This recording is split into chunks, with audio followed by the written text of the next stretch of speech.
Hello there, my very good friends. I'm Andy. This is Adam. We're back with another wrestling Q&A. Let's go. Let's get more hate on the internet. First question today comes from Big Jezza, who says, "You're welcome for the thumbnail on the last video, Boy and Andy." I've got a name. Less controversial question this time. Who are your favourite and least favourite comedy wrestlers? I thought we'd better start off with this one, given Big Jezza literally gave us the most incendiary possible thumbnail. He said Bret Hart. Thankfully, everyone was quite nice about it. Yeah, it wasn't too bad.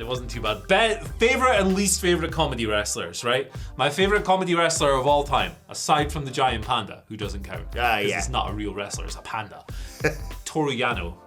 Yeah! The absolute king. A lot of New Japan fans get sick of his shtick, not me. I say, if you're tired of Yano rolling people up, tying people around ring posts, trying to sell DVDs, playing every dirty trick in the book, you're tired of Yano, you're tired of life. Yeah, that's the point, isn't it? It's like he can't keep getting away with this, and then he does every year. Yeah, it's great fun. Like, I pop at all of his nonsense. So, it's my favorite comedy wrestler of all time. My least favorite is more of an era of a wrestler. Mm-hmm.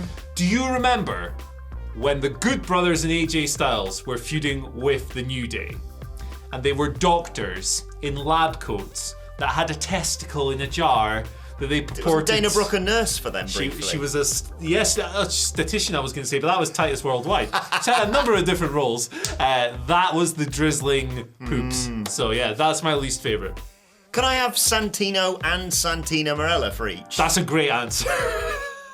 I liked Santino, I hated Santina, but also Brodus Clay, because that guy.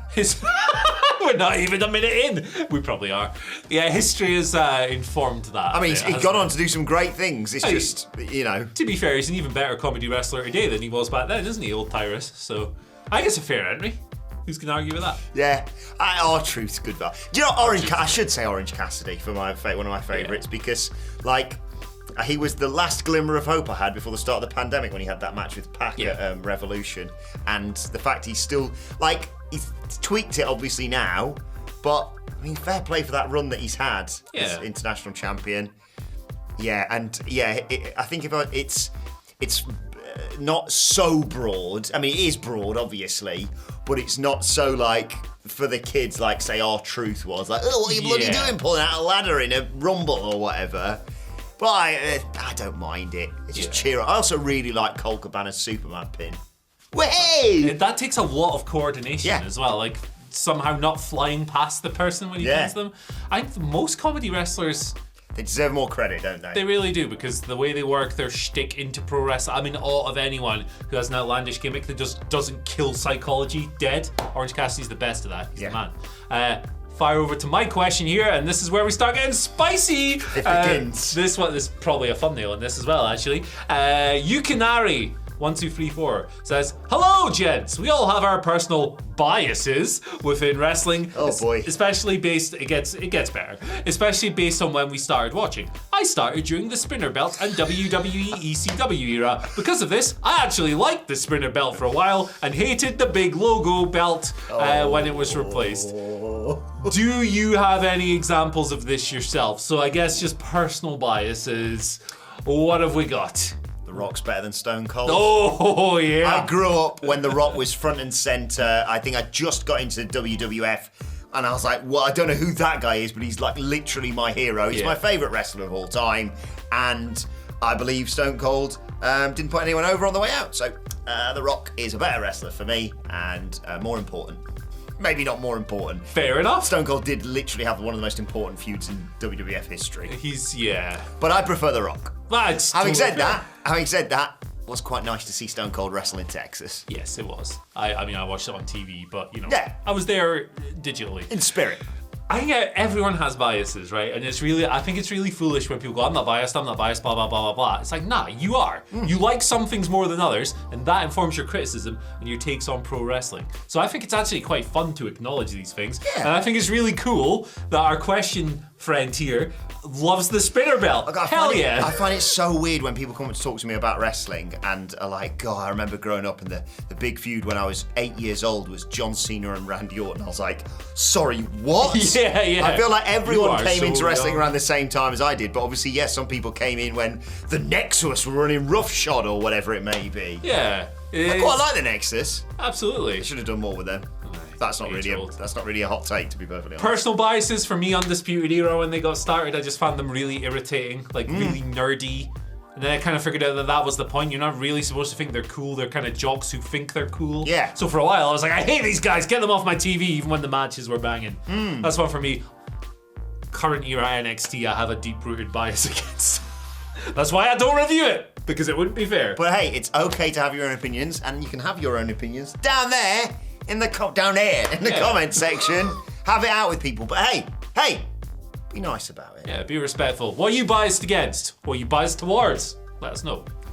Robert Smith asks, what is your favourite peppy of all time? Not the biggest, just your favourite. Mine is when Brock Lesnar's music hit in 2012. Very good, very good. I've gone through this a couple of times on the channel at least, right? But it's just so layered and fun and meta. My favourite pop of all time is John Cena returning at the Royal Rumble. Yes. Madison Square Garden, because he was way ahead of schedule from his injury recovery. He's like Lazarus, the way this guy recovers. So no one expected it. So it was like a really out of the blue, awesome moment. But it's the double whammy, like I've explained before. It's the guttural, like, just emotional response within people going, oh my God, he's here, he's back, blah, blah, blah. Yeah. And then every Mother Hubbard in the building. That Miss J, wasn't it? It was. Yeah. It was. Suddenly realizing, oh no, I'm supposed to hate this guy. It's John Cena. This isn't cool. And then going, yeah, boo! I think it's the best thing ever. Yeah, I love it is up there for me, absolutely. I know our editor's gonna, if you had to pick one, would be Edge's return at the Royal Rumble. Good pick. It is right up there, so I wanted to give that one a mention. But I think my favourite pop, completely selfishly, has to be the one where I popped so large I almost passed out, and that's Cody Rhodes returning to WWE at WrestleMania. I distinctly remember, because we were like, what if it's Shane? What if it is Shane that's going to face Seth Rollins here? And then obviously wrestling has more than one royal family. And I screamed so much, I forgot to breathe.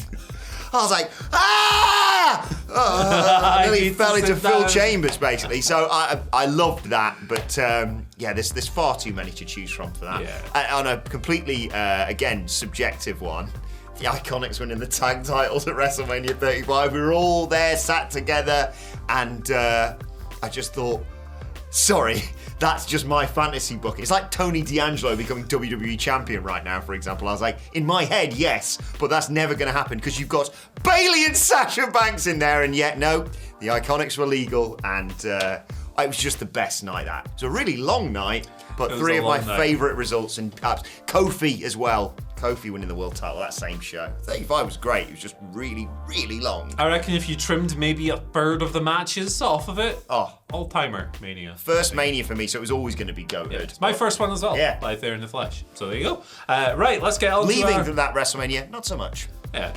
Let's go over to Daniel Lopez, who asks, yo, what up, my dudes? Hello. What up, Daniel? Hello, Daniel. When the Bloodline story is finally over, who should be the one that gets all the credit for it on the spot? Probably Paul Heyman. I was going to say the same.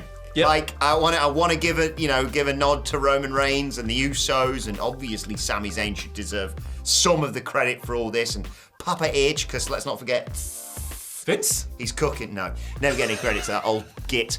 But it's Paul Heyman. It's all down to Paul Heyman. This, let's be honest, isn't it? Yeah. I think obviously the performers deserve lots of credit for playing the roles. Yes. Doing the job. Great matches, great segments, all of that. They deserve all the credit in the world. But when in terms of like the construction of it, aside from the people who are okaying everything, I feel like a lot of it does come from Paul. And there have been all kinds of reports that Paul does creative for the people he's working with all the time. Doesn't necessarily mean that he has the final say on absolutely everything. It still needs to be signed off by a Triple H or a Vince or whoever is going through the shows and stuff. But you'd imagine that a lot of this stuff is coming from Paul. I would give him the majority of the credit for sure. Some fantastic stuff that he's done as part of this, and Yeah, God, there's going to be a time when the Bloodline stuff's over. Yeah. What the hell do we do then? I know. What do we move on to? It's going to be... I wonder what the next big story for them is going to be. I mean, they think it's the Judgment Day, potentially. It's the slow corruption of Cody Rhodes, isn't it? Yeah. He's going to slowly turn heel. Oh, the Codyverse is coming, brother. The Codyverse, it's on its way already. Before WrestleMania, when he was like doing interviews in empty buildings, pointing at the sign, I was like, what are you up to here? What's going on, Code Man? The chaos is never too far. If they ever do, not necessarily the Raw or SmackDown after WrestleMania, but following him finishing the story, winning the world title, if they announce Cody Rhodes' open mic night, yeah, you know what's coming. Well, who the hell told you about that, Adam? Is what I want to know. Let's talk War Games from Mr. Philadelphia, who's of course hosting WrestleMania next year. The Cheesemaster himself. Let's go. Hey guys, if you could captain your own War Games team in a match against each other, who would you pick to be on your teams? You can pick wrestlers from WWE, Impact, AEW, and New Japan. So we decided before we came in here, we're obviously on the teams because we're brilliant workers and we've taken loads of bumps in our lives. And we're going to get 4 more picks. Okay, so couple of mine, one of mine was in WWE but is not anymore. So I Bollocks, let's just pick anyone. All right, so I'll go first. Okay. Big Tom Ishii. Oof. Big Tom, there you go. Well, I'm starting with. In your War Games team, you need to have people you know you can trust. Who better than my best friend, Maxwell Jacob Friedman? All right, I'm going to take your Maxwell Jacob Friedman and counter him with Big Bill. Oh, son of a bitch! Eat it, boy. God damn it. Gunther. Okay. Well. Jeez, what a team. God, who's going to be the most jacked out of our team? Gunther, MJF, or me? Well, I've got an even more jacked guy. Big T. Formerly known as Ahmed Johnson, of course. There you go. I need a high flyer, don't I? Yeah. Do you know what? I just saw before we came in here on Twitter, this guy doing this sick move. He used to, I'm fairly certain he did it when he was in WCPW for us, where he comes off the top rope and hits the opponent with double knees to their chest or back, whatever. I want to have Mike Bailey. I like Mike Bailey a lot. All right. I'm a speedball guy too. I respect it. Yeah. So far I've got Big Tom, Big Bill, and Big T. You got it's all the bigs. Big Show.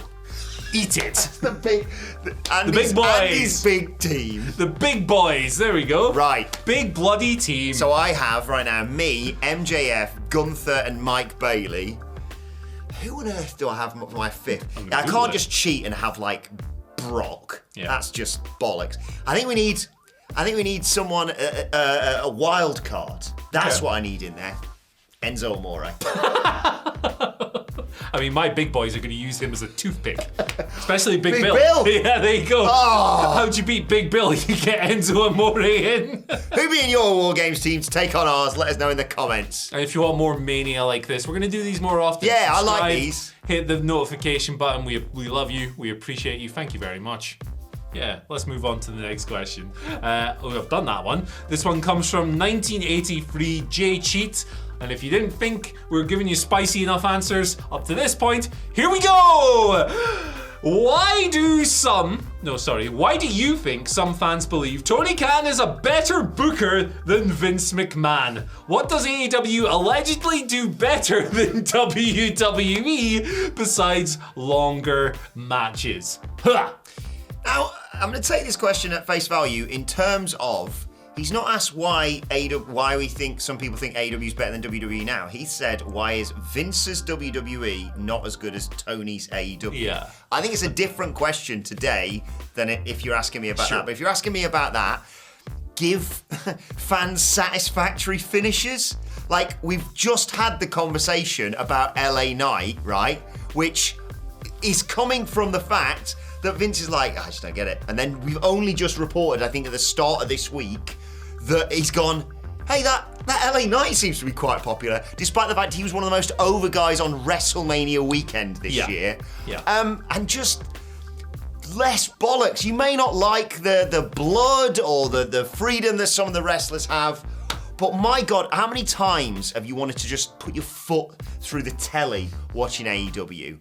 Not as many times as watching WWE. I realise that was a longer time period, but like 2016 to 2019, sweet Jesus. Yeah, and long periods before that as well. I'm just taking a 3-year period.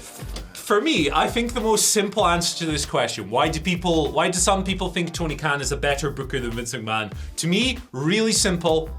They like his wrestling more. Yeah. They like his brand of wrestling more because this is a subjective question. This is not an objective question. If it was objective, it would be who's the better promoter. Yes. Well, it would be Vince McMahon technically because he's drawn more money over the years. But Booker is a completely different thing and it's entirely subjective. But if someone was to answer why do they prefer AEW's brand of wrestling, it would be because it's different to WWE's in certain areas and that the finishers are generally cleaner. A lot of the time when you follow a story through, you'll get to the conclusion. You know, not always the case. I'm not saying AEW's perfect storytelling. It's just a brand of wrestling that people prefer. This question is personified by two of our best writers here at WhatCulture in the Dadley Boys. Michael Sidgwick loves AEW so much, he wrote a book about it, which is you available on Amazon right now. Amazon. And Michael Hamflet loves WWE so much, he's never stopped watching it. Never. Despite everything. Yeah.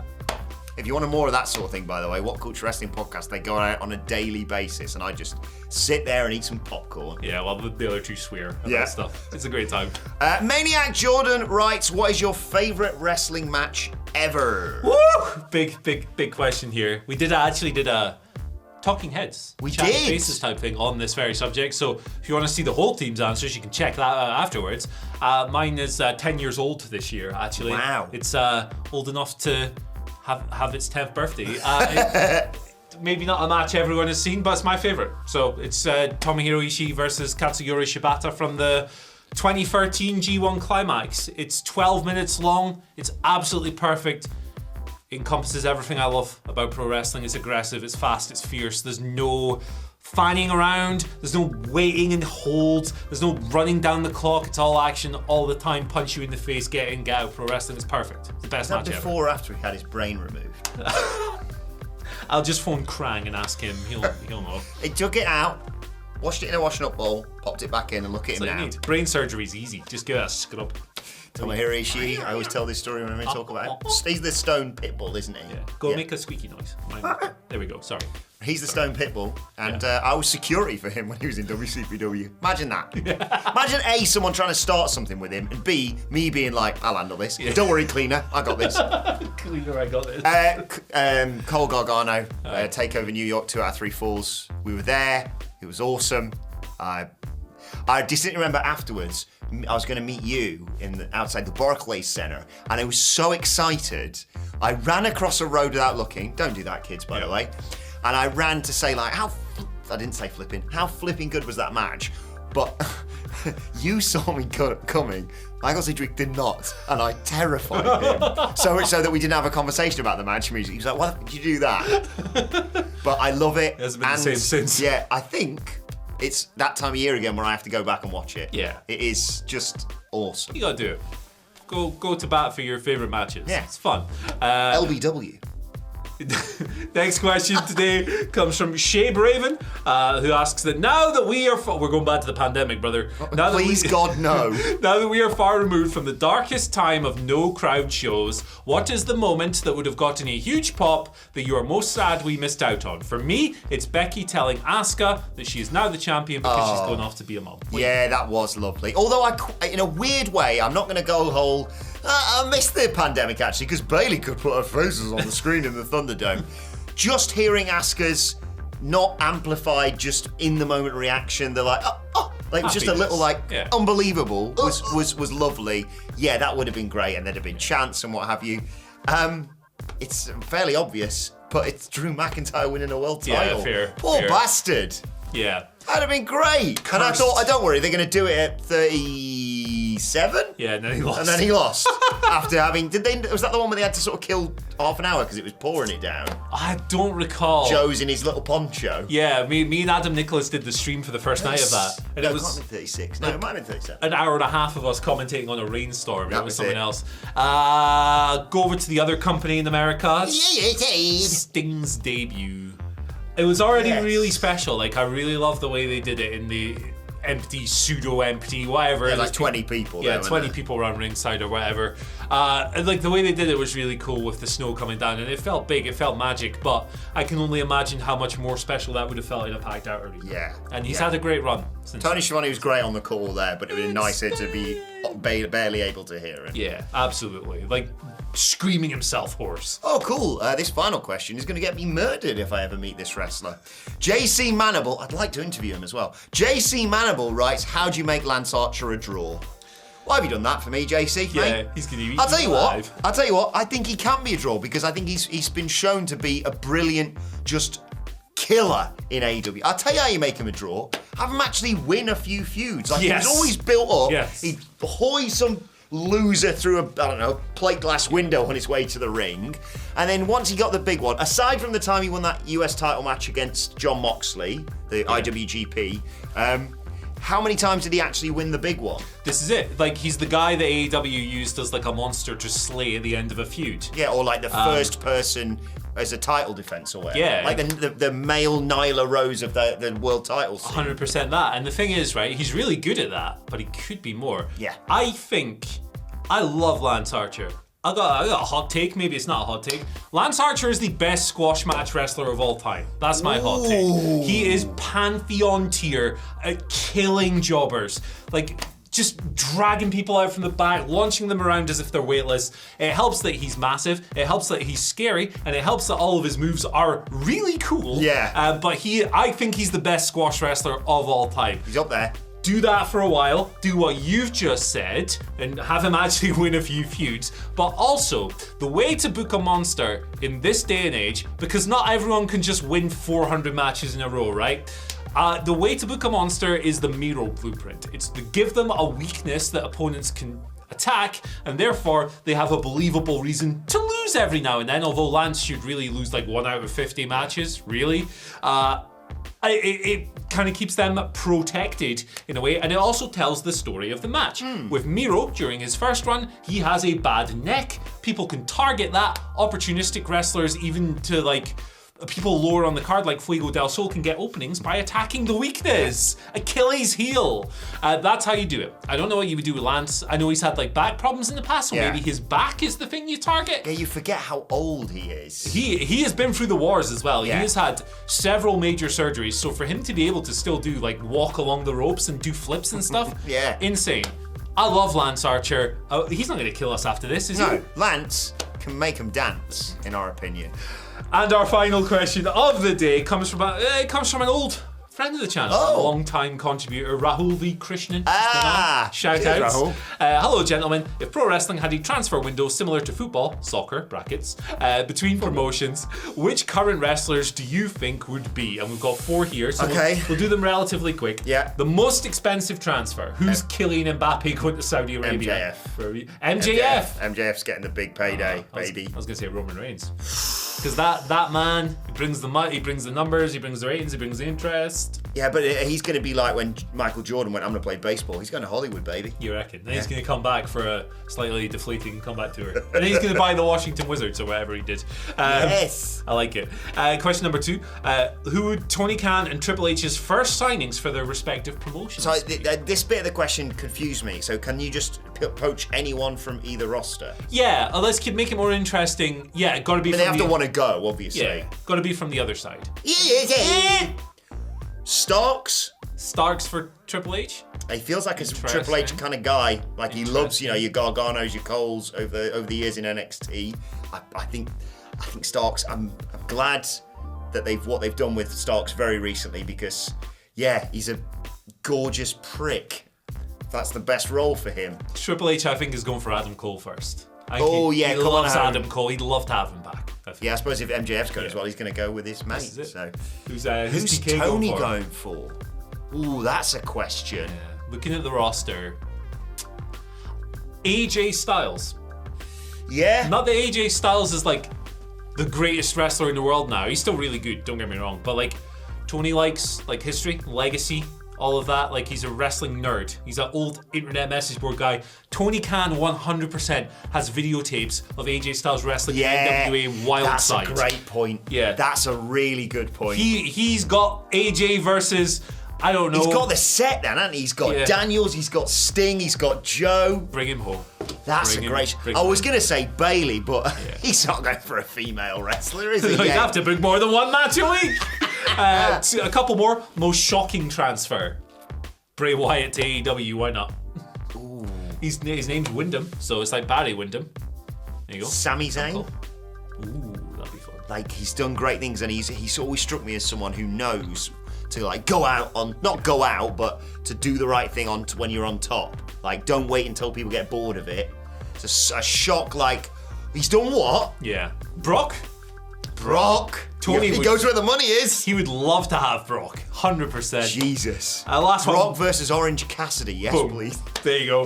That's going to get the comments. Yes, it is. Worst transfer, real quick. Chris Jericho going back to WWE. Wouldn't work.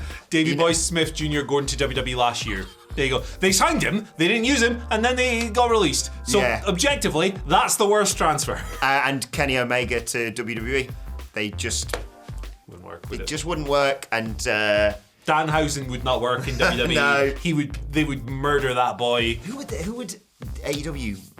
Who would AEW make a hack of? Like a complete mess of? That's a tough one. I don't know. Goldberg. I don't No, know. no, that's going to happen. We can't. That's definitely happened. That may have already happened by the time this video comes out. We've got 2 episodes of AEW to happen. They can let us know in the comment section below while we sign off. Check out this video in the middle. Thank you for your time. Thanks for your questions. We'll see you later.